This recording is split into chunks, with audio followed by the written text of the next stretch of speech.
What I wish I had eaten more of in my 60s. If I could go back, I wouldn't buy more supplements. I wouldn't obsess over calories, or carbs, or cholesterol. I wouldn't read another article telling me what to cut, restrict, eliminate. No, if I could go back to my 60s, I'd eat more of what fed me, in ways the labels never mentioned. Some of it you can find in the fridge. Some of it you cannot. See, the older I get, the more I realize food was never just food. It was memory. It was comfort. It was communion. But for much of my 60s, I treated eating like maintenance. Fuel, not flavor. A task, not a ritual. And somewhere in the chase for longevity, I forgot that part of staying alive is remembering how to feel alive. This isn't a list of superfoods. It's a quiet confession of what I wish I had consumed with less guilt and more joy. What I wish I ate more of. Number 1, slow meals with people I loved.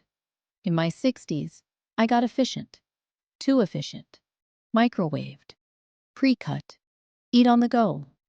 Dinner became something I did while answering emails or half watching the news, and slowly, the table got quiet. Not because I was alone, but because I forgot what it meant to truly share a meal. Now, in my later years, I ache for those long dinners, the kind where no one looks at the clock, where the food is simple, but the conversation is rich, the kind of meal where the soup cools because the story was too good to stop, where you laugh so hard you forget what course you were on. I wish I had eaten more of those. Number 2, the things that made me feel like a child again. Somewhere around 63, I decided I was too old for pancakes for dinner, or ice cream after a walk, or eating straight from the peanut butter jar with my finger. But what I've learned since is that your body ages faster when your spirit goes hungry. And sometimes you need to feed the part of you that remembers sticky hands, burnt toast, and the magic of a popsicle on the porch. Not every meal needs to be mature. Some meals need to make you giggle. And if I could go back, I'd say yes to whipped cream, yes to second helpings, yes to joy without a side of guilt. Number 3, one beautiful thing every day. I wish I had eaten more beauty. I don't mean fancy food. I mean deliberate food. A fresh tomato with sea salt, a slice of bread still warm from the oven, fruit in a real bowl instead of a plastic tub. I spent too many meals eating while standing up, or staring at a screen, or not tasting at all. Now I know. Beauty nourishes. The way you present food matters. Not for others, for you. Because if you're going to eat every day, why not let at least one thing feel like art? Number 4, the foods that carried my story. In my 60s, I tried to eat clean, which really meant I tried to eat like someone else. Low sodium, no rice, no butter, no bread. But I forgot that food is where I come from. Rice isn't just a grain, it's the sound of home. Bread isn't just a carb, it's how my grandmother said I love you. And in trying to be healthy, I erased parts of myself. Now, when I eat longaniza or adobo or pan de sal, I don't just feed my body, I remember who I am. So if you're in your 60s now, don't trade your food heritage for someone else's food trend. Eat what connects you. Eat what reminds you. Eat what roots you. Number 5, meals that marked something.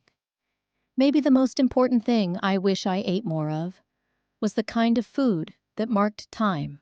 Celebration food, sacred food, food with a reason. A birthday breakfast, an anniversary dinner, a Tuesday night that turned into a memory because I decided to light a candle and make something that took a little too long. When you're young, It feels like there's always another occasion. But later, you realize the occasion was being alive. I wish I had cooked more slow meals, just because.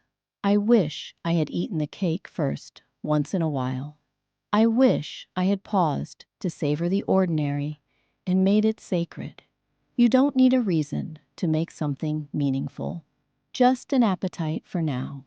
The irony is, I spent much of my 60s eating in the name of health. But now, what I remember are the meals that made me feel whole. What kept me grounded wasn't a list of forbidden foods. It was the rituals, the stories, the presence. You can eat perfectly and still feel empty. You can follow every rule and still feel disconnected. Or you can eat in a way that says, I'm here, I'm alive, this matters. So eat the thing that brings you joy. Make the recipe your mother whispered to you in the kitchen. Let your grandchildren lick the spoon. Say yes to meals that take a while. Say yes to mornings that begin with something warm and nights that end with something shared. You don't have to choose between nutrition and connection. You can have both, but if you must choose one, choose connection. It feeds more than hunger. So if you're listening to this in your 60s or your 70s or anywhere near the second half of the map, eat with more joy. Eat with more memory. Eat with more presence. You don't have to be perfect. Just be present. And if tonight's dinner is something humble, a sandwich, a soup, a warmed up leftover, light a candle anyway, take a breath, and remember, you're not just eating a meal, you're feeding a life.